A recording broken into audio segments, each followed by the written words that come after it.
Visakha steel ప్లాంట్లో విభాగాల privatisation అనేది రొటీన్ పని. విశాఖ స్టీల్ ప్లాంట్ అయితే ప్రైవేటీకరణ జరగలేదు. దాన్ని అనవసరంగా దుష్ప్రచారం చేస్తున్నారు. ఉక్కు మీద విష ప్రచారాన్ని తిప్పికొట్టండి అని పిలుపునిస్తున్నారు పవన్ కళ్యాణ్. కేంద్ర 14,000 కోట్ల సాయం చేస్తుంది. మరి ఇంకెందుకు కార్మిక సంఘాల ఆందోళన? వైసీపీ హయాంలో ఈ సంఘాలన్నీ ఏం చేశాయి? ఢిల్లీని ఆనాడు జగన్ ఒక్కసారైనా ప్రశ్నించారా? కేసుల భయం వల్ల కేంద్రాన్ని ఆయన అడగలేదు. నాకు అట్లాంటి భయాలు ఏమి లేవు, విషయాలు బలంగా జనంలోకి తీసుకెళ్ళండి అని చెప్పి పిలుపునిస్తున్నారు. కేసులు భయం ఉండుంటే ప్రత్యేక హోదా అడిగింది జగన్మోహన్ రెడ్డి, నరేంద్ర మోడీ. ఆయన్ని ఆంధ్రాకి పిలిచిన సభలోనే అడిగాడు. విశాఖ స్టీల్ ప్లాంట్ని కూడా మీరు ఒకవేళ అమ్మదలుచుకుంటే దీన్ని స్టీల్ ప్లాంట్ని ప్రైవేటీకరించొద్దు, అమ్మద్దు, ఎవరికి ముయ్యొద్దు, మీరు అట్లాంటిది ఏదైనా చేయదలుచుకుంటే ఆంధ్ర ప్రభుత్వానికి అమ్మండి, మేము మెయింటైన్ చేసుకుంటామని చెప్పుకొచ్చాడు.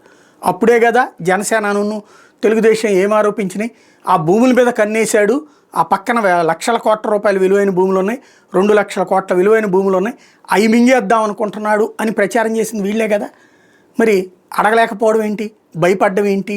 ఇక్కడ 34 సంస్థలు ఎందుకు ప్రైవేటీకరణకు అయినాయో ఓసారి కనుక్కున్నారా? ఇప్పుడు ఎందుకు జరుగుతుంది అన్నటువంటిది అది మాత్రం కనుక్కోకుండా రివర్స్లో వెళ్తున్నారు అన్నట్టు.